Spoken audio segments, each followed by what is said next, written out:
बिस्मिल्लाहिर्रहमानिर्रहीम अस्सलाम वालेकुम स्टूडेंट्स। आज का जो हमारा लेसन है वो है, यहाँ पे हमें कुछ पिक्चर्स दी गई हैं। हमें बीच में से वो तस्वीर जो है जिस लफ्ज़ से शुरू होती है हमने उसको फाइंड आउट करना है, उसको ढूंढना है। जैसे ये चिड़िया है, अब ये चिड़िया है तो चिड़िया किससे शुरू होती है? चे से शुरू होती है। चे से चिड़िया, चे से चिड़िया, ठीक हो गया। इसी तरह ये बहुत सारी चीज़ें पढ़ी हुई हैं। ये एक ज़ख़ीरा किया हुआ है, तो ज़ख़ीरा किससे होता है? ज़ाल से, ज़ाल से ज़ख़ीरा, ज़ाल से ज़ख़ीरा। अब ये हमारे पास कौन है? डाकिया। अब ये डाकिया अंकल हैं, तो ये किससे शुरू होगा? डाल से, डाल से डाकिया, ठीक है। और ये हमारे पास क्या चीज़ है? भालू। ये क्या है? रीछ है। ये क्या है? रीछ है। रीछ किससे शुरू होता है? रे से, रे से रीछ। उसके बाद हमारे पास आ गया ये।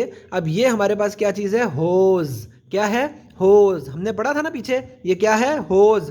और होज़ हे से शुरू होगा। और उसके बाद से हमारे पास क्या चीज़ है? अब ये देखें, ये इंक है, इंक है, तो ये हमारे पास है इंक पॉट, ठीक हो गया। और ये क्या है? स्याही